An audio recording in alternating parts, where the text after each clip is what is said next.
My specialties have been substance abuse and also anger and aggression. Aggression in our society is increasing. And it's becoming very normal on TV to see a school shot up or a shoot up in the middle of town or someone driving a pickup truck through a crowd of people.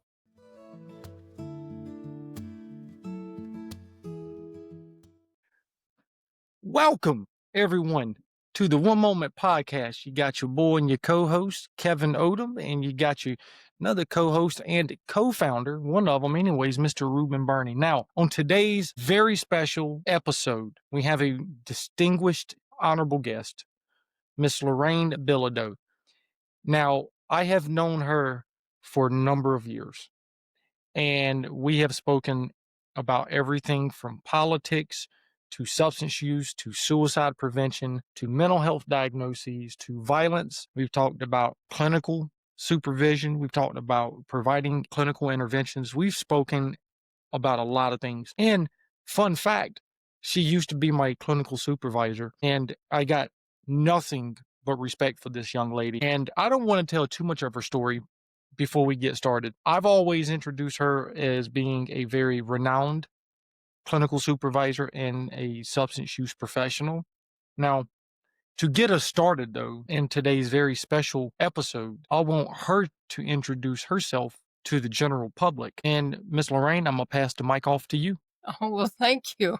I don't know what the general public would like to hear, but I am now retired, supposedly, although I still do some clinical supervision and some training, as we were just talking about. And my specialties have been substance abuse and also anger and aggression. And I think that's probably what brought me here today, was the aggressive nature that's going on and how aggression in our society is increasing. And it's becoming very normal now on TV to see a school shot up or a shoot up in the middle of town or someone driving a pickup truck through a crowd of people to kill them. And instead of using our intelligence to become a more peaceful people, we seem to be using it and our creativity to become more violent. And we're becoming normalized to that. And I also hear people constantly talking about gun laws. We got to control the guns. I don't think that's going to work. It isn't as simple. It isn't as simple a solution. I hate to say it. Guns don't kill people. People are pulling the trigger on the guns. Before we had guns, people used other weapons to do mass violence, and that's really what we're talking about. I'm becoming more and more concerned about how we are now starting to take that as a normal place in our life and on our TV. I mean, if you want to get known, go kill someone or kill a bunch of someone's, and they really go to town and keep you on TV. So that's what brought me here today, was that's not working. And I pass it back to you, Mr. Kevin. Or Ruben. Well, everybody knows I'm a co-founder of the podcast. It was Kevin's initial idea, come up with podcasting. Kevin's very persistent. He pulled my arm and I got involved, and I really enjoyed it. I took a leave of absence when I had my surgery on my hips, just to, relax and take time off. But I'm glad. And I'm glad when I speak highly of Lorraine as well, but Lorraine was when I moved here from New York and got a job here at Pinehurst. I met Lorraine. She was the uh, clinical supervisor for this clinic. So I've known her since 2019, and like Kevin said, we come and talk about everything. Although she's my clinical supervisor, I consider her a friend as well. So yes, I look forward to picking her brain and see where she's at. And I agree with her. It seems like violence has become normalized, and everybody gets into a tribe and wants to say, well, who's right, who's wrong, and we become so divided. I'm just wondering, is it too late to go back to some type of normalcy, or are we past the brink of no return? I'm just wondering. I hope we are not at the point of no return. I Mhm. know that there are in order for us to go back, we really do have to take a look at what we want our society to become. And one of the things that we must stop doing is always pointing out how other people are different or how some people are different than we are. One of the things that I learned at a recent educational experience that I went to a summer school, one of the things that really hit home is all of the presenters talked about how human beings are used to being part of a herd, HERD, a herd. And if you're not part of our herd, then we have the right to kill you or to hurt you or to harm you. If you're a part of our herd, then we defend you.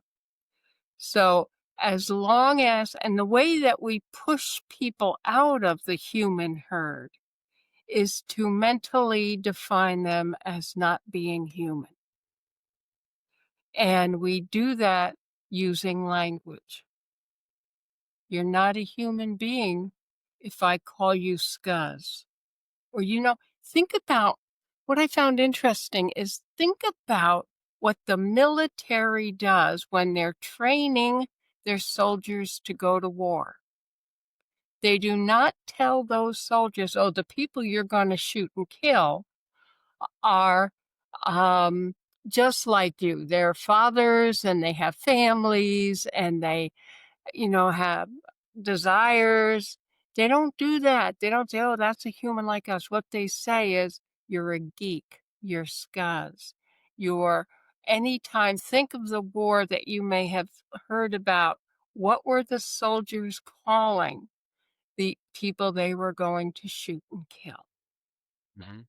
That's a And good point. Reuben, uh, you know, throughout history in the United States, I'm sure that there are um, words that defined people who were different than the English and the others who came to our country. And that, and then you could treat them like animals. You know, African Americans have had that experience. Sure. Definitely. And they react when they hear those names again, because that's what pulls them away and allows us to put them in chains, to beat them, to kill them, to lock them up, to throw them in cages like you would an animal. And we somehow have got to stop looking for those differences and starting to respect again the humanity of each person. And the first thing that we need to do to have that happen is to drop all of the hurtful names that dehumanize each other. That makes it so we can harm you. And that starts at home. Yes. It Yes. starts at home. Mhm. And it can't be done with the law. If we don't do that, bullies will continue to rise. Mass violence will continue because once someone's been bullied by a group, they want to get back and get even. What they have found is that these mass killers are not mentally ill. They are actually reacting in some very similar ways as other people would react. And it's just getting worse. I went as I heard about this podcast and that I could be on it and speak. Um, I went and looked up the phrase going postal. Do you remember that? I remember that because for a while, it seemed postal workers were engaged in this going back to the workplace and shooting it up. For a while, you Yes. heard that. Yes. Yes. I'm Yes. not laughing, but I remember that whole yes, It yes. was 1973 to be Hmm. exact. Hmm. And that was really the first mass shooting that I can remember anyway that went on. And going postal didn't gain that name until probably 1980s when it Yes, continued to happen. Actually, they kept going back to the post to their place of work and shooting people up. yes, And so we coined that phrase. And that really was the beginning. And then Columbine. Those are the two things that I remember are in the the 1990s, post. yes. Yep. And I was working at an adolescent program. And that was the first time I'd ever seen on TV, at least, or heard about um, the mass shooting in a school. And it was a new thing and hit all the TV. And what has happened since then is it's become more and more frequent.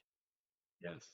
And in fact, we all were shocked. Even the adolescents that I was uh, encountering in my job, they were shocked at that they had had guns and that they had gone in and killed classmates and people they knew. And now we're not shocked. We're hurt when we see it. We feel sad about it. Some of us get angry about it. We start blaming people everywhere about why it's happening. And but it has become almost normal.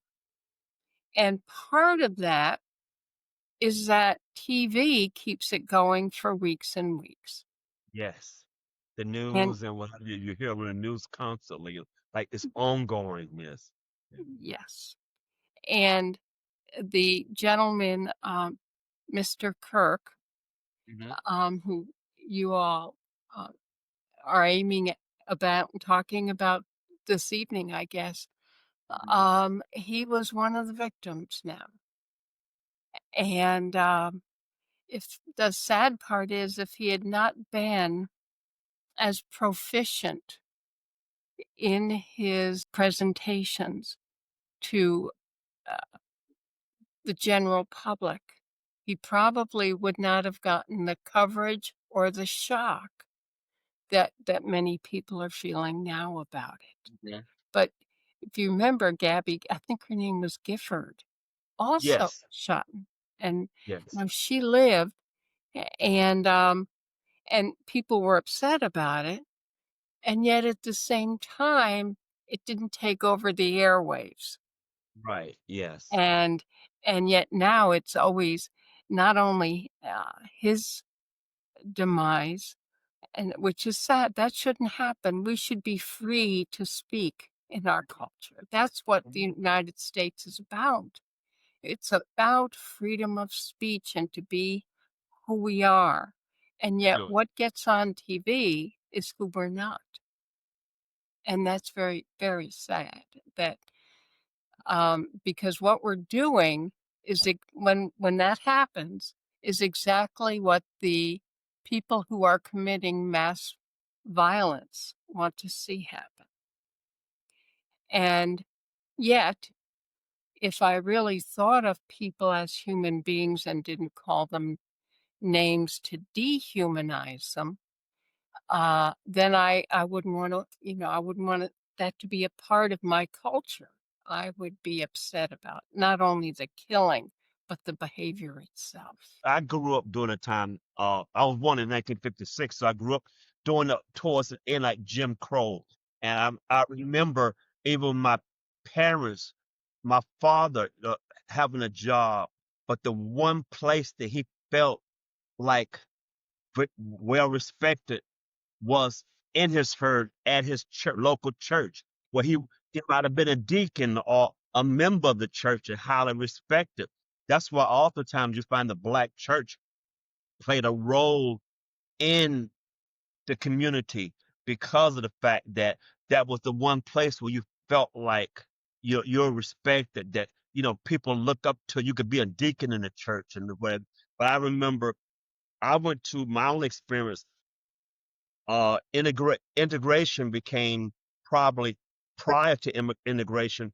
I had a choice whether I wanted to go to a predominantly black school or a white school, and my sister chose the African American school, and I chose the white middle school.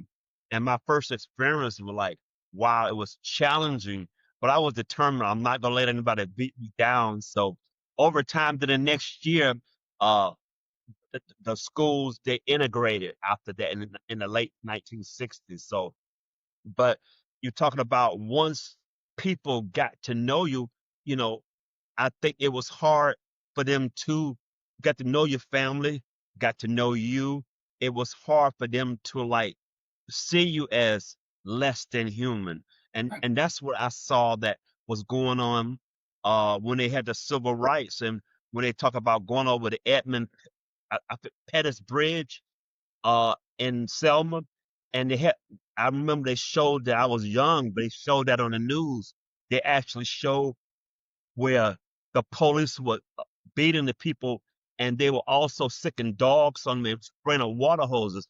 When America saw that on the news, that kind of changed the perception because people were like, these people are human. They see women get knocked down and beaten and stuff.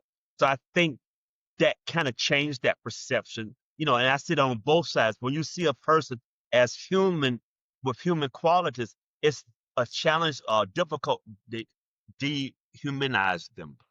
So you absolutely right. Yes. Absolutely, Ruben. And some of what is happening, there's another thing, when we talk about guns, is that they have done research, and that just looking at a gun or seeing a gun, actually we have a visceral response to that, and we become frightened. And whenever there's fear, if you don't take care of the fear, it becomes anger. And then Yes. from anger, you get aggressive responses. So Yes. having people walk around with guns on their hips in schools only will add to the anger and the aggression. And when we look at soldiers going into cities with masks on their face, the mask on the face, hiding the face, you don't see their humanity. That Yes. too is Right. a very dangerous thing that is happening.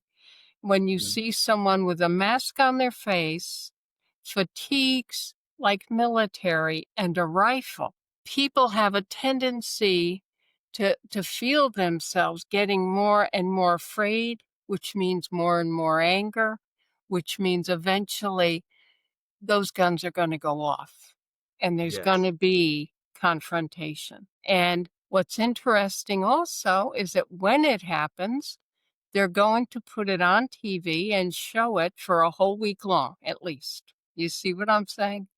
And it's that normalization that just heightens it.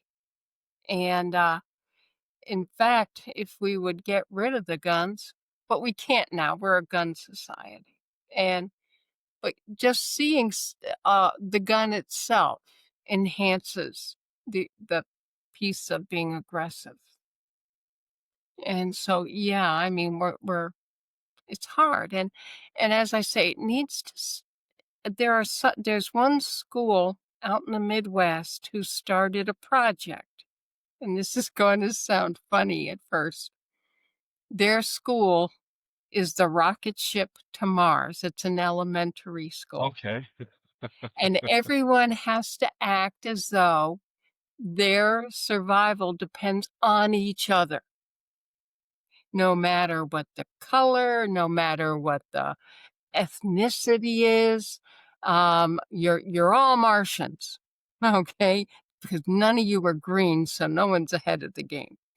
And it became a helping culture once they all saw that, hey, we're of the same herd. Yes.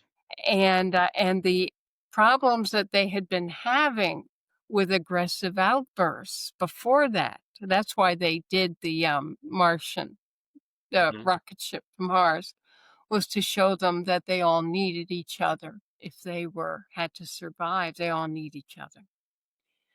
And that was just a very poignant kind of thing, and it never failed. It never failed.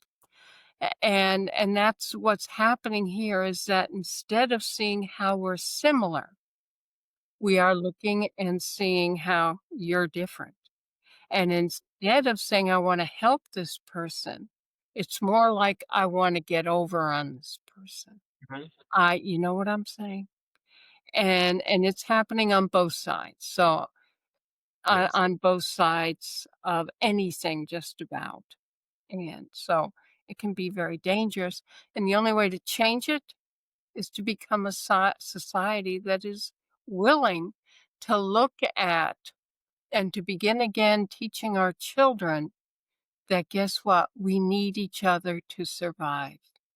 No matter the color, no matter where they're going to, no matter where they've been, no matter what their politics are, we need each other, and we're all of the same herd, and we're all in the same rocket ship.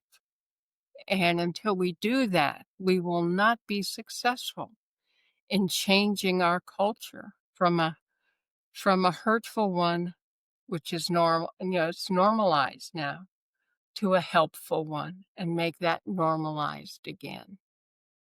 I think social media can play a negative role for the I know I'm guilty of that sometimes when I read a comment somebody I don't even know the person, and uh I might interject myself into the conversation because when I see something, I might make a politically they might be this way or that way, and then I find that I had that happen the other day, and I find the person said to me, "You're making assumptions about me," and I realized I was making assumptions about that person because of their political views or whatever.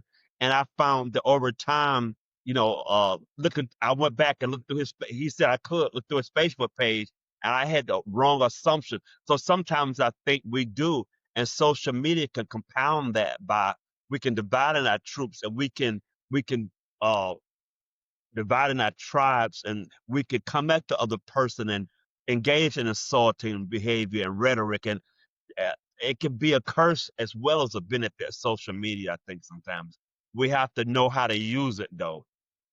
And I'm just glad social media came along at a time in my life when I was older and not really influenced by it. So if I post something on social media and I only get 2 likes, it doesn't bother me. But I've known people, younger people, who get upset by that. So I'm glad it came along in my life when it doesn't really have a big influence on my life. Right. So no, both of you are saying valid things because Lorraine, when you first started off talking, you made the comment that getting rid of guns isn't going to solve the problem, right? And so I'd like to run some stats by you and get your thought process on it because I think I think you're right in many areas, especially with the emotion regulation piece, right? And I say emotion regulation, I don't mean like learning to regulate our emotions. I mean the emotional development of each of us. And so I'm gonna read off to you some of these stats. It says in US cities with high levels of single parenthood, total crime rates are 48% higher.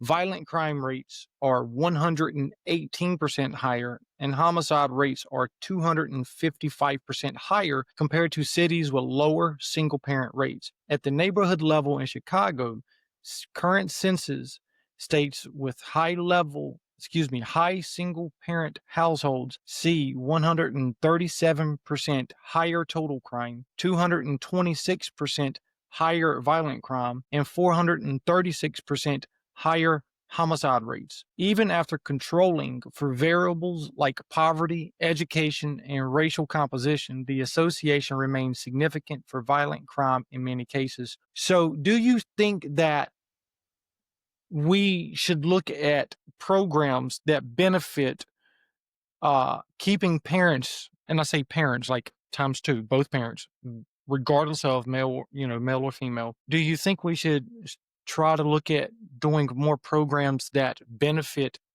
two parent households and that increase two parent households versus, yeah, I mean, what are your thoughts? How would you do that? It's a great question. And I don't know. I mean, for me, I think about putting together programs for parents and families to be able to go to, whether it be discounted, funded, or what have you. I mean, that's one of my first thought process as far as incentivizing two parent households. Hmm.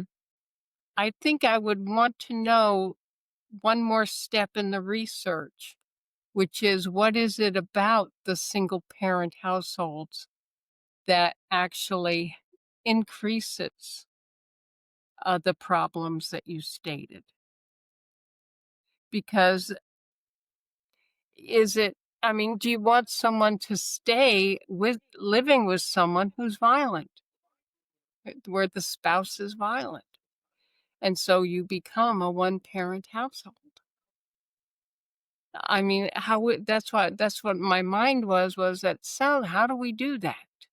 I think another step, let's say there's domestic violence involved, right? And I'm not approving domestic violence when I say this, but there are many states and many counties and cities across this country where they will incentivize individuals, if they are ever charged with domestic violence, for an example, to go through a domestic violence course. Same thing with like substance use treatment. Courts will typically, and sometimes depending on the state and the city and of course the person's history, they will mandate substance use treatment versus jail time, where they actually learn and get the education that they need or is needed. That's just where my thought process is when I start thinking about incentivizing programs versus separating people. Does that make sense? Well, yeah, I don't know if they need to be separated or not. I think, one of the things that I didn't mention is that domestic violence is included in the figures of mass violence. The way that they determine like mass shootings and if it's a mass shooting or if it's a any mass violence is more than four people. So if they're four and more people. And that they include in those numbers uh, domestic violence, uh, where they're counting up the numbers of who got killed and who didn't in violent acts. Um, they, they include domestic violence in those. That is included in the numbers for mass violence. And so you've got whatever we do, if in fact we start doing it under a group, enough people to make the change, that if we had an attitude of kindness or an attitude of helpfulness instead of an attitude of bullying and putting people down, calling them names, that's the bullying piece of it all are really is really the piece that has people out shooting mass groups of people. Well, four or more people at a time. No, I definitely agree with that because I think it's going back into the dehumanization of people, the Exactly. dehumanization of because if you look at what happened, during the Holocaust, Jews were, Yes. similar thing to slavery with African Americans, whether it was in Africa or even here in the US or whatever country that slavery occurred in. these groups of people were dehumanized, which allowed or created for the atmosphere to harm another person. And it's not just with that, but you see it across the board, whether it is whether it's domestic violence, whether it is violent gangs that are, doing homicides with it, from one side to the other. We see it across the board. So what do you feel like in your personal or professional capacity, either or, do you think is the most critical need to or critical first step to not dehumanizing another person? I think what you were speaking about earlier, the two the families that have the full family. I think that domestic violence is the same thing, and I will tell you, working with women, even those who are substance abusers or their husbands are substance abusers, I will tell you that the one of the things I will say to them is that I tell all the women who have been the victim of domestic violence, the minute your person you are with, the male that you're living with, whether it's husband or boyfriend or whatever, the minute he calls you a bitch, get out of the room because he just dehumanized you. They're saying you're a bitch. You're something other than human. And once we do that, then we can hurt each other. I really believe it starts in the family. And if we can't get to families, maybe we could start by getting to the children and teaching them how to care for each other, how to help each other, and how to not call each other names, not to bully.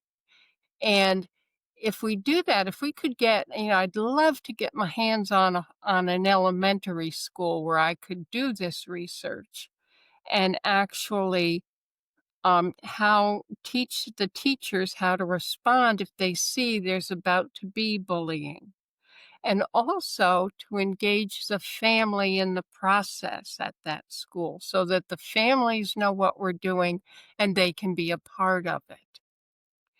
So some of it may start, I really believe, in schools, and that we can it depends on our attitudes.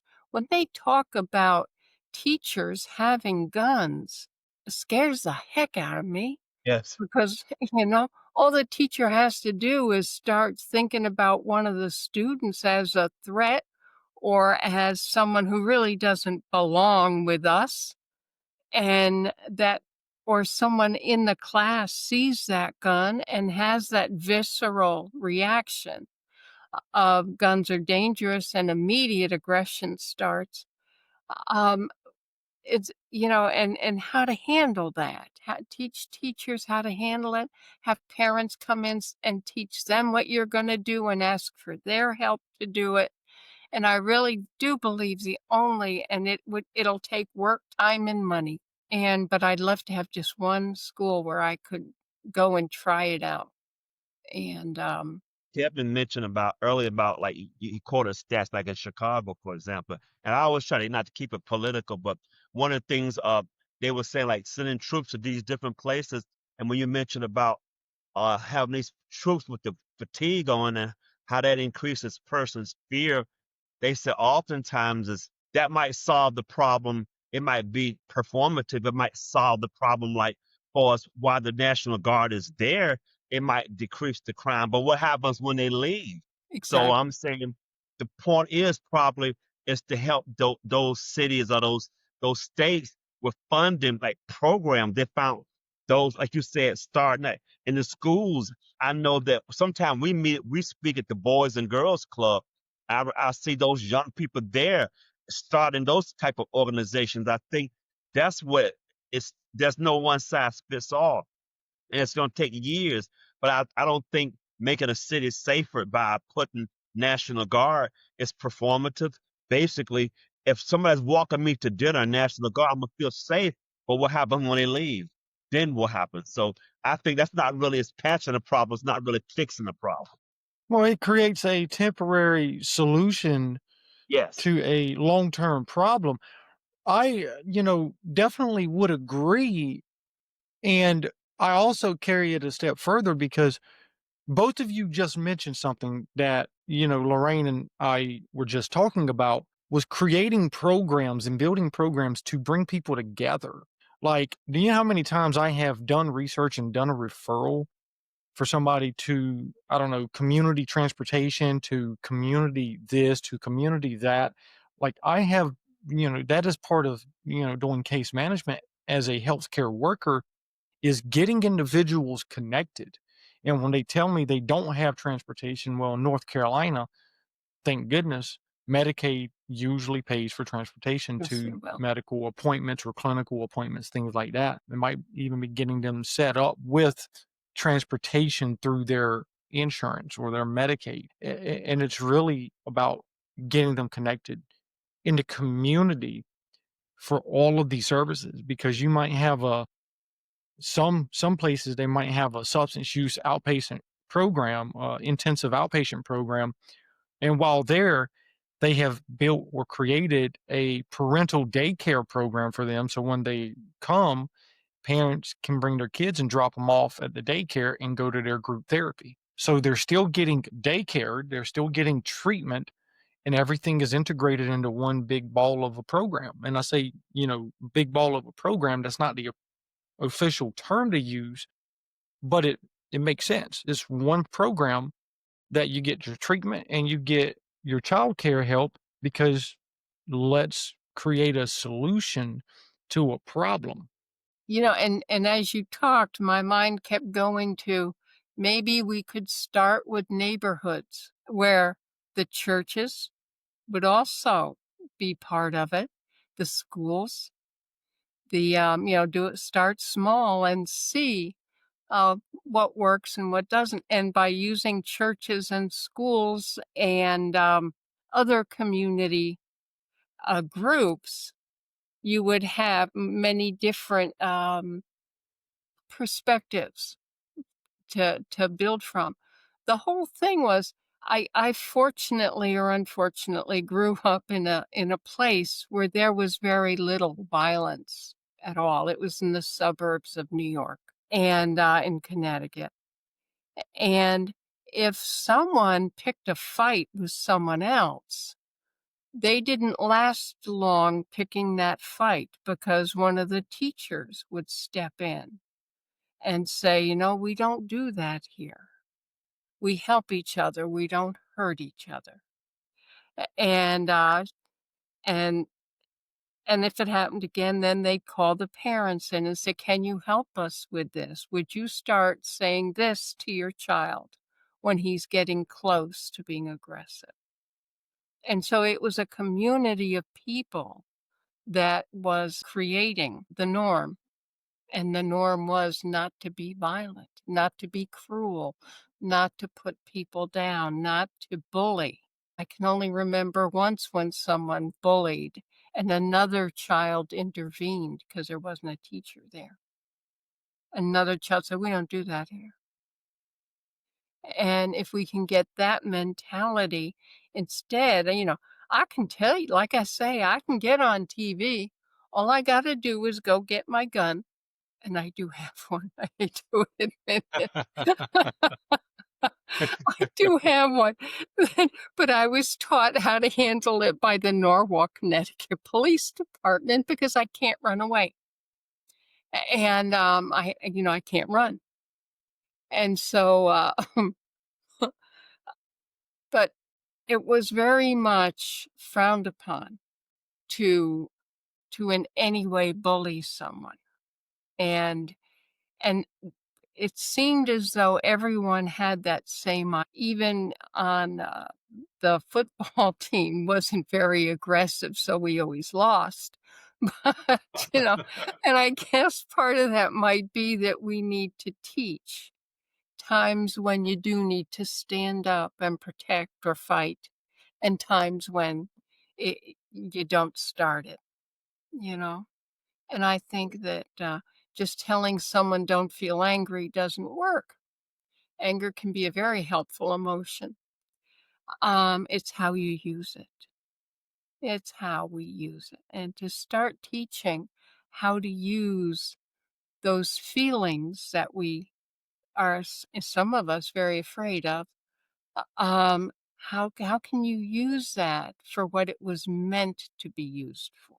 I don't get my house cleaned up until I get pissed off enough to do it. That I guess that's what I'm saying. So anyhow, I don't know if that made sense. Lorraine has written, and I have one of the books she gave me about anger, and I remember her saying, and it has helped me a lot. For example, in the lobby of the clinic here, when a patient's angry, and I stand up and tower over they're sitting down, and I stand up and tower over that person, and I'm talking. And normally I talk fast by nature, living in New York 40 years, but I try to calm my voice. I try to talk slowly, and I don't tower. I get down to their level. I'll bend down. I'll talk to them and engage them. And I think sometimes we have to. A lot of times, not all our patients. Some of our patients, what they know about emotions, either being passive or aggressive. Yeah, They don't know the in between, being assertive. So I think we as counselors, as people they might look up to, have to model that behavior. And I see that as well. I remember the guy who, the governor of what his shooting was, he made an eloquent speech, and he was saying we can't look to our leaders to get back to normalcy. And I agree with him somewhat, but I also disagree. I think that whom on whatever side, I think it's important. I know we look up to our political leaders or those leaders who have power. We want them to set the example, whether it's Republicans, Democrats, or whatever. We want them to set the example. And it saddens me when if I hear a leader calling somebody vermin or something, it sets the tone, like it creates that normalcy, and we become a society. We think it's okay, and that really saddens me for both sides. Somebody said to me the other day when I was on Facebook, the guy said, well, I bet you thought it was all right when they call us deplorables. I said, no, I didn't think that was all right when somebody called certain group deplorable. I said, no, I don't think that's right. No, I don't think regardless. So I think we have to find a way to get back and stop look for not to look for our leaders, but I think they also set the tone as well. You know what I mean? absolutely. I think all of us set the tone. And, yeah, and, you just reminded me of working at the, clinic, and every time someone was in the parking lot with a weapon, they'd call for me. Yes. Our desk would call me to go out and calm him down, and you're Right. Yes. absolutely right. You know, Yes. I I would walk up and I would shake hands. I'd put out my hand. It's hard to hurt someone when they're making an offering of a Yes. hand. Yes. And, and then I'd invite them to sit down and talk with me. I didn't say in a harsh voice, sit down. I said, come on, let's sit down, talk about it. I never once have been hit by one of those people or cut or attacked. And it really is about when you feel human and you treat someone else as human, it becomes very difficult to do harm. And it's hard, we are not meant to hurt our herd. We are meant to support our herd because we need that herd to keep us alive.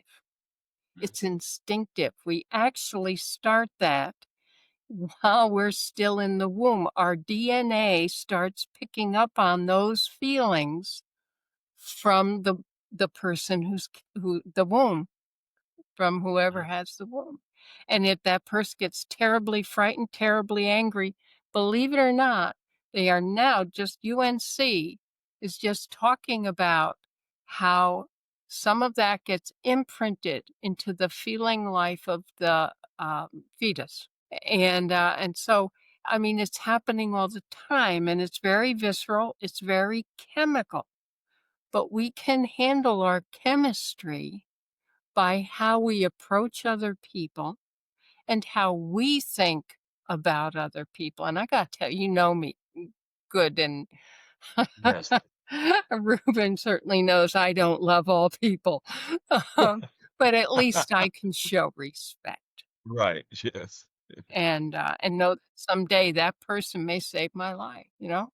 Does anyone else have that one tool that makes building a website a breeze? In an era driven by digital change, WebHash is the indispensable tool that holds the key to effortless website creation. Create websites that endure, defy censorship, and bypass any single point of failure. As cutting-edge technology redefines reality, seize the power to build beyond limits. Join the Web3 revolution now and forge paths others can only dream of. Visit our site today and build your legacy. Building my own space on the web was always a grind until I hit up WebHash. Their no-code builder is my ace. It's swift and solid. It's like rocking a digital fortress that's immune to the typical shutdowns. Level up your web presence without stress. Ready to stake your claim in the digital realm? Dive into WebHash today, connect your Web3 wallet, and get started. They have multiple subscription plans, from a free version to a lifetime subscription. Check them out today at webhash.com. Most importantly, they sponsor the One Moment podcast, helping to raise awareness to critical topics in the healthcare field. Our official website was built using the WebHash platform. Throughout the projects that the One Moment movement built on WebHash, they stood behind and supported it all the way. Sign up and start building your website today. Don't forget to visit onemoment.chain.box and subscribe to our social media channels. I have kind of a 180 going here, because to me, from a spiritual level and not a religion, because religion is no good for anybody on the planet, but they don't even realize it. Spiritually though, your personal relationship with your higher power, however you understand that higher power, wants you to help others. With the acknowledgement of that, that means love has to be involved. We have to love each other just as we love our own selves. That is an instinctive, humanistic, natural feature of our very existence. And so my perception is very different than a lot of people. And because it's not me specifically that directs me on the spiritual level, it's my higher power.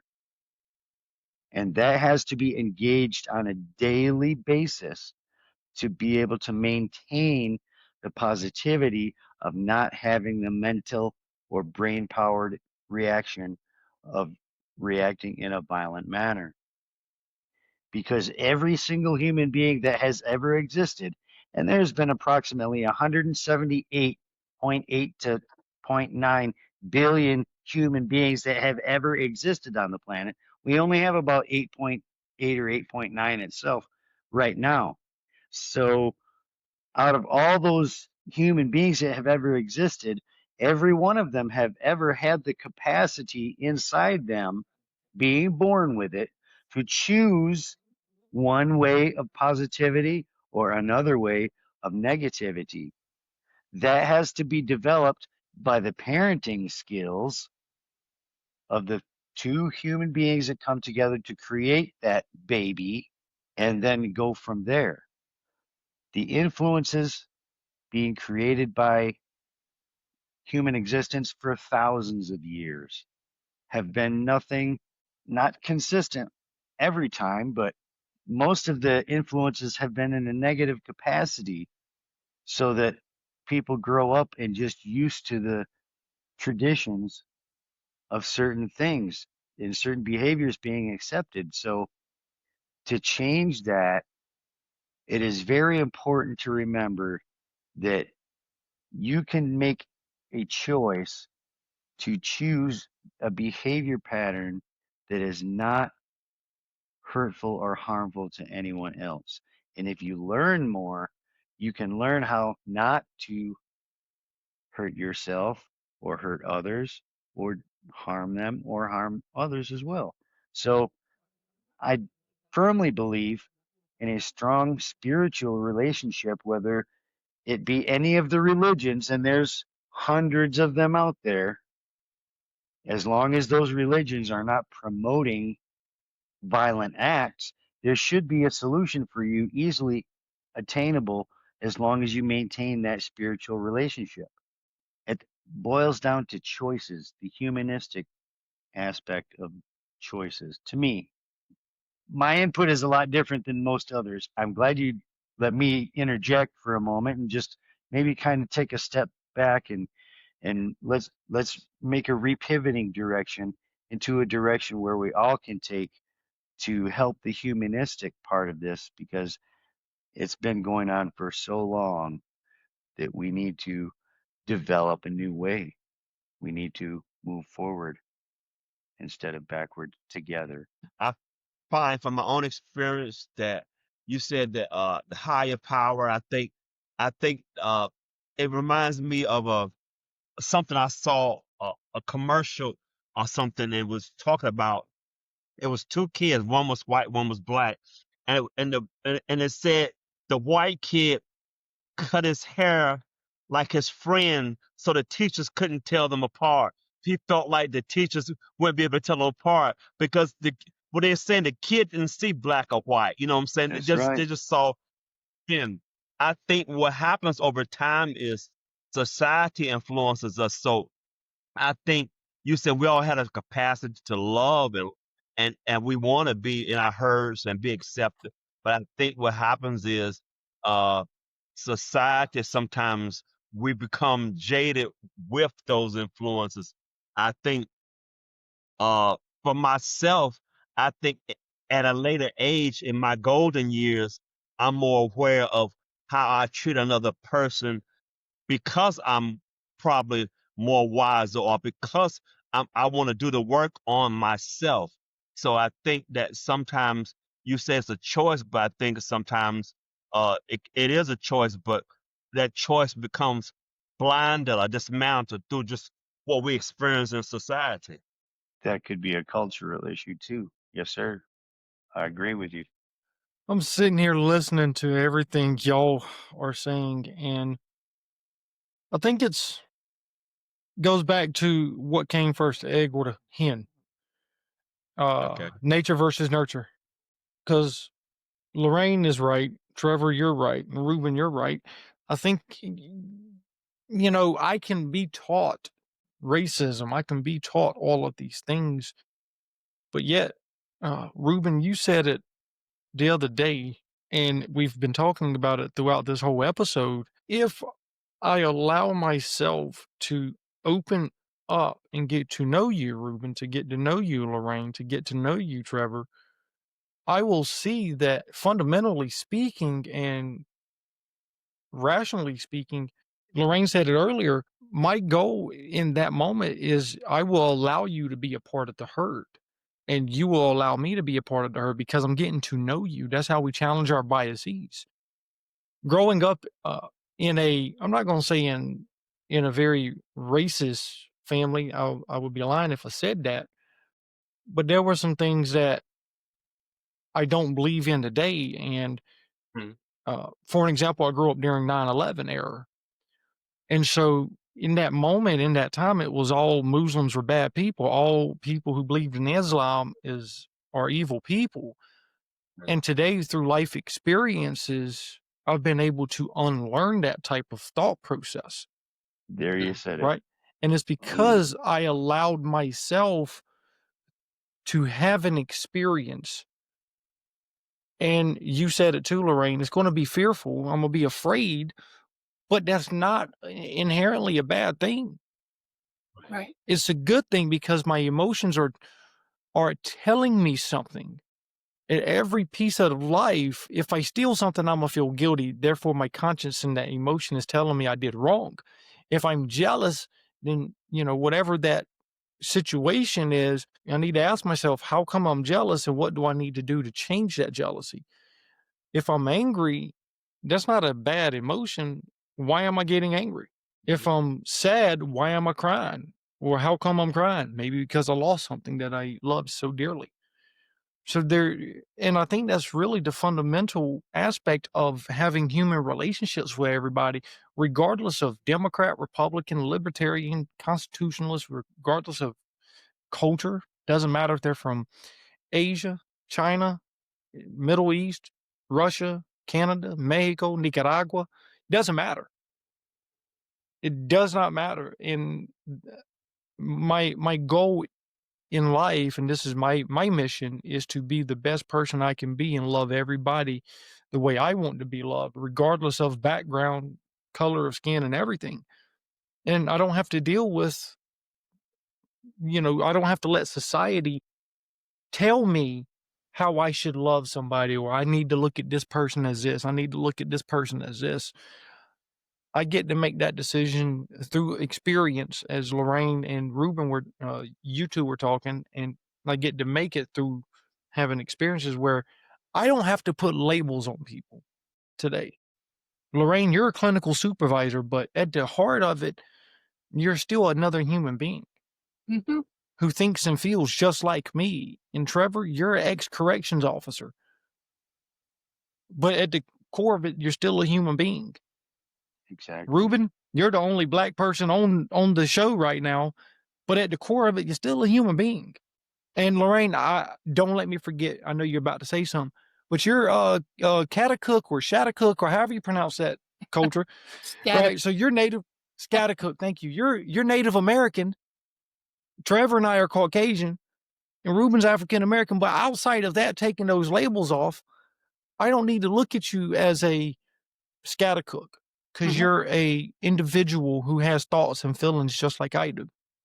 You would be surprised to know that I have my grandmother's grandmother, and I've done the genealogy work, and found that I too am a part Native American. I don't have the same percentage strain in my blood as my mother or my grandfather or my great grandfather. But like I said, my grandmother's grandmother was a full-blooded Potawatomi Indian, a descendant derived out of the Iroquois out of Canada. And most people don't even know the realization of when the Caucasian influences came to overtake their land and remove them. They forced them, specifically the Potawatomi Indians, on a trail of death. The Cherokee Trail was the Trail of Tears, but it was amplified by a 40 to 60% more deadly march to take them all the way from Michigan, my home state, all the way to Oklahoma, out in the middle of nowhere, and drop them and say, okay, here you go, and give them disease blankets and food. So I have a very strongly connected influence with Native Americans.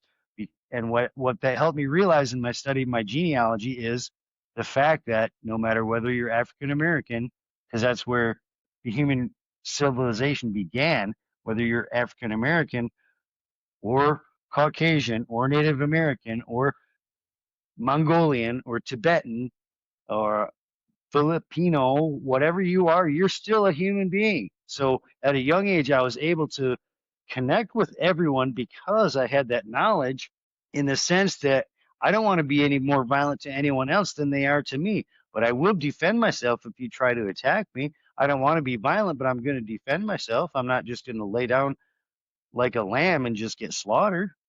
Isn't that the humanistic aspect of this being pointed out as well?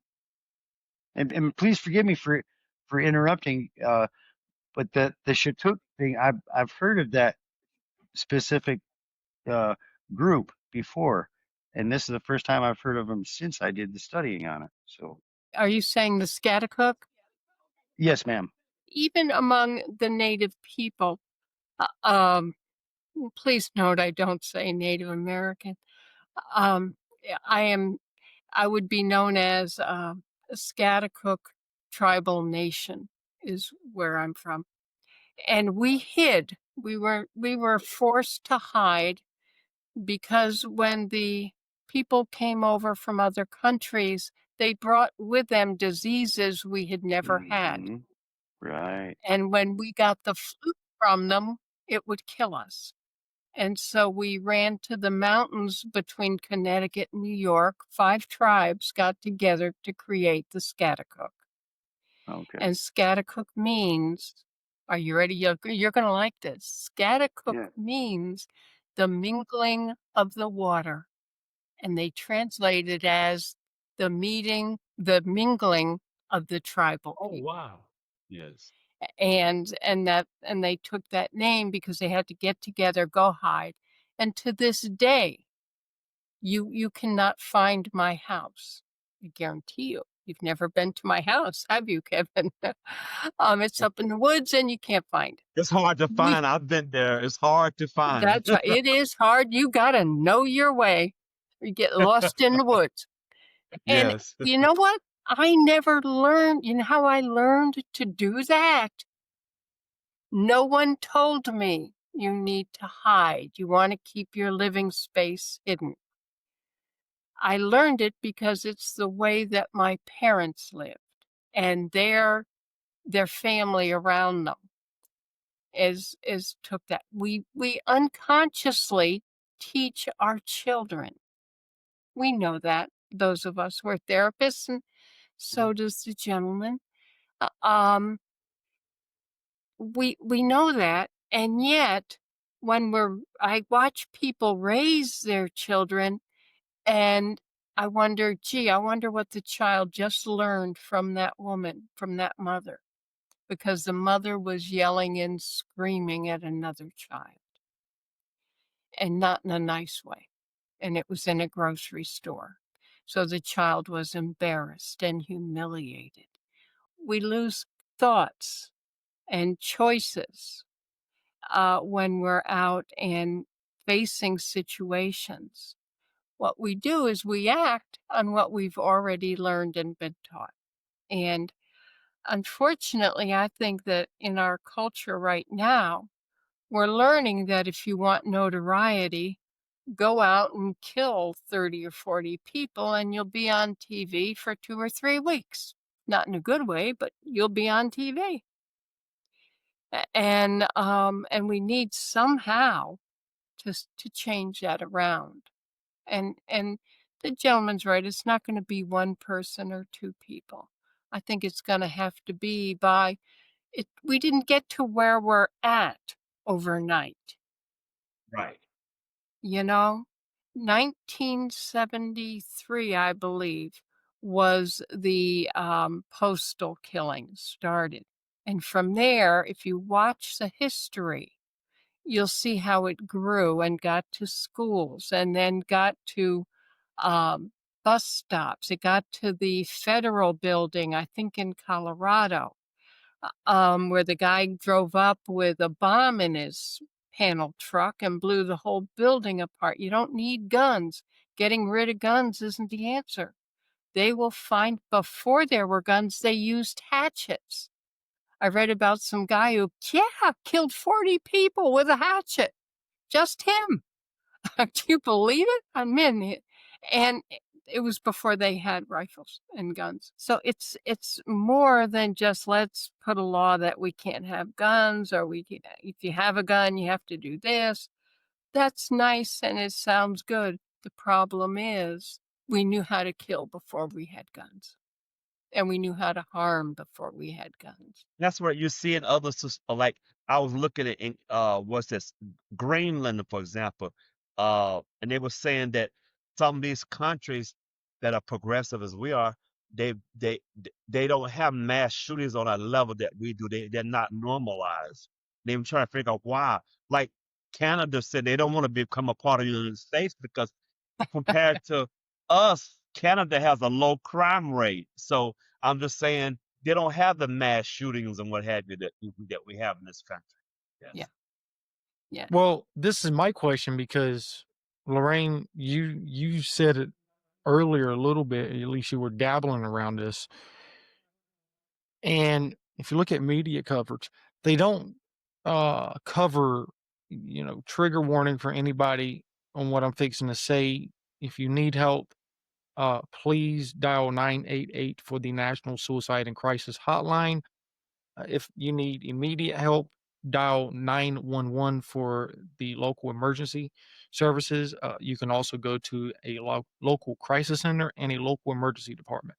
They don't cover suicides anymore like they did back in the 50s, 60s, 70s because they learned, or it showed in research, that every time they would cover it or publicize it, suicides increased nationally, not just locally, but nationally.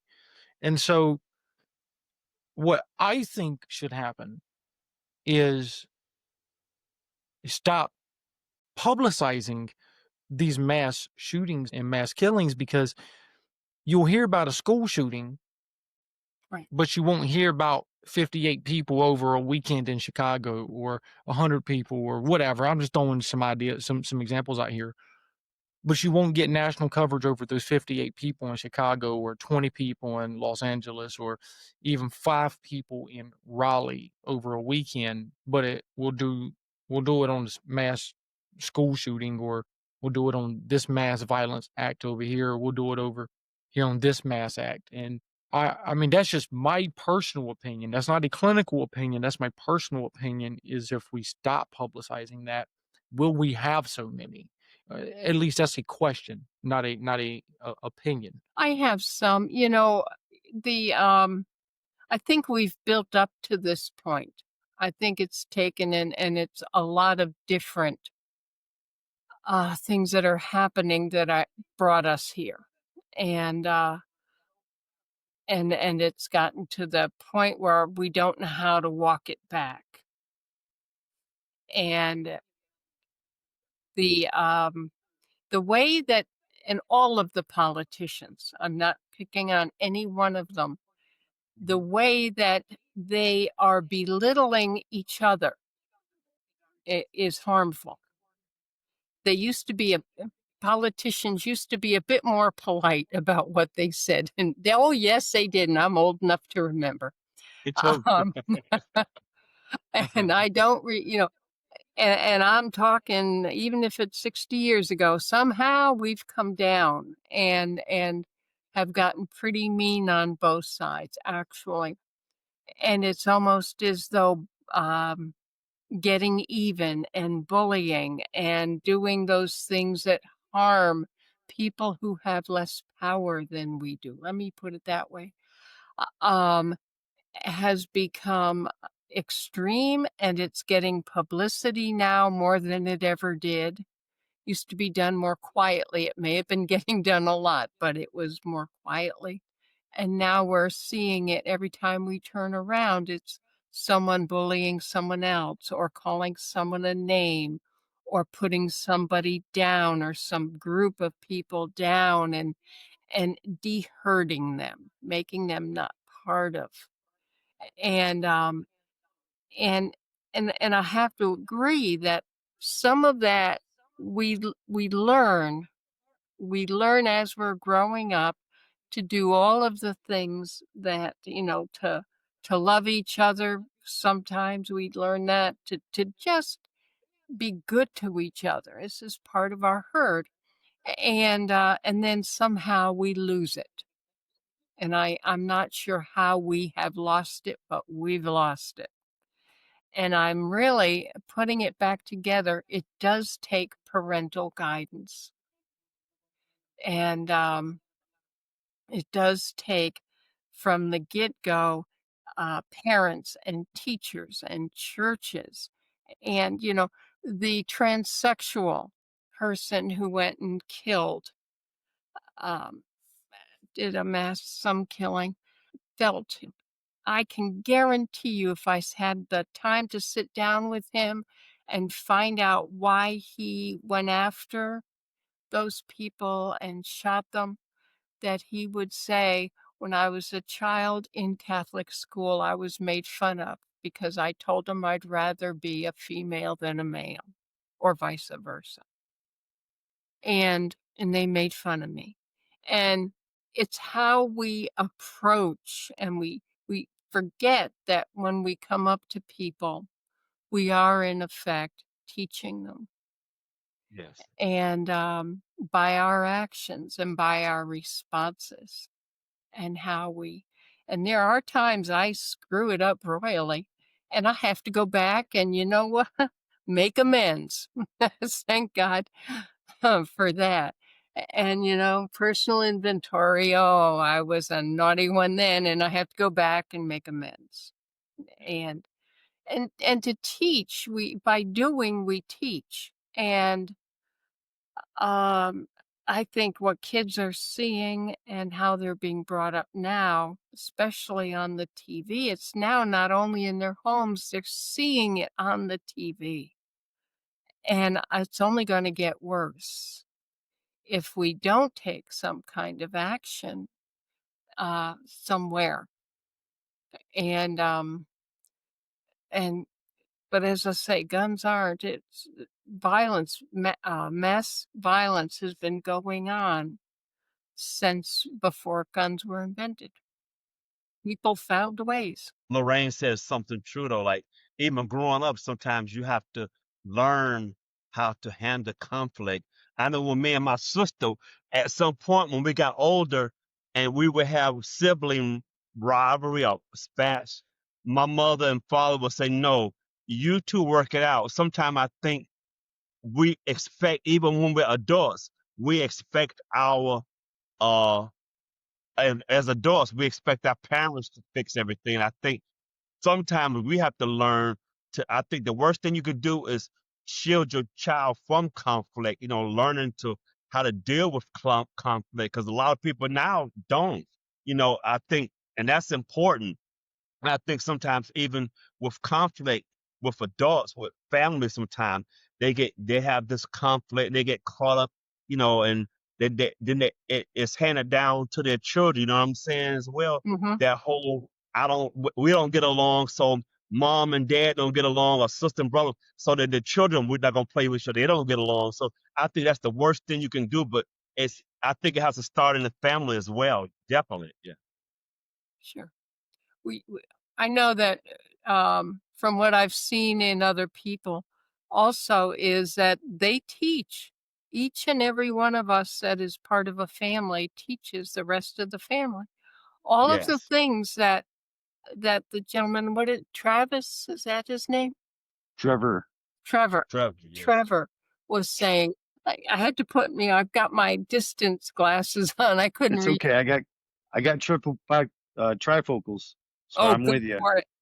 Those just drive me nuts. Anyway, but um, yes, in order to learn that we care for other people, that we are part of this situation, that every time I meet a stranger, every time I go to work, every time I give a presentation or what the heck is going on, I am meeting bunches of people, and how I act in that rubs off on everyone. And so do they. So does Ruben when Yes. he's laughing and joking at in the coffee room. And it rubs off. I leave there feeling a little bit happier and and laughing and feeling, and we respond to each other. And sometimes we forget that, even if it's not our children. Hmm. It's just a friend or someone new I've just met, or, something going on between two people that looks kind of, strange. And it just is on us to help to carry whatever message that we may have that can help to change this. And I really think more research should be done on it to see, Kevin, whether single parent homes versus a two parent stronghold, whether, what about if grandma's involved? Does that have an impact? I bet it does. Um, and do they go to church, and are all of those teachings, uh, are they help to change our behaviors and how we look at life, even Yes. when we're 10 years Yes, old. definitely. Hmm. Yeah. I mean, I think and grandparents. I know my grandmother, for example, when I moved to New York, that's where I lived with for a while. She had a tremendous impact in the family. I think now, like I have grandkids and they're adults, but I find that now, like uh, sometimes I feel with grandparents uh life is so busy that sometimes they don't value that relationship like maybe I did with my grandmother, like until something happens when okay they're dead now, ooh, but always like my daughter always encourages my daughter grandkids go visit your grandparents and vice versa. I think that's important. Sometimes I think sometimes life happens and they get so busy, so I think sometimes doesn't pull the weight like it used to. How you doing, Grandpa? See you later. You know what I mean? Like I think that relationship was different than when I knew my grandmother. You know what I mean? yeah. Oh, yeah. My grandmother was real important to me. On my father's side, she was blind and she lived alone on the second floor Wow. of an Yes. apartment building. And she lived alone. She lived about 5 hours away. She lived in Massachusetts and we lived in Connecticut. And I always thought, God, if someone who's blind can get in her own apartment and make it, Wow. Yes. I sure as heck can too, you know? Right. Yes. I mean, Yes. we learn by other people modeling for us. We're going to wrap it up. Okay. Okay. So, if there's anything that you want somebody to take away from this, what would that be?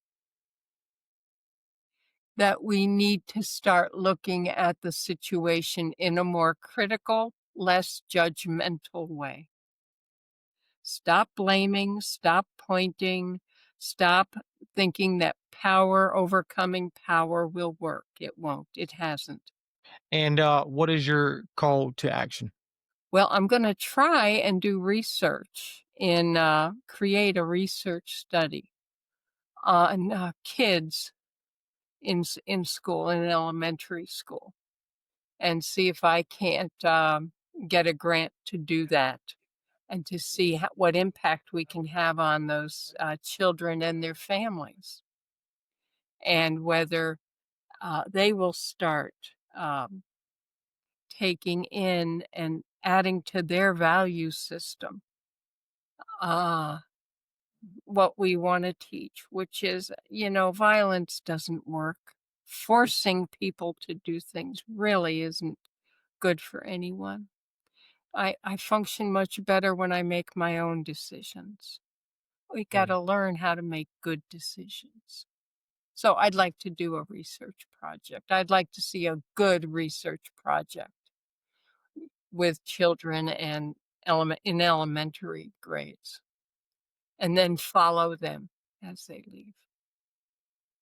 Lorraine, it's been an absolute privilege and honor.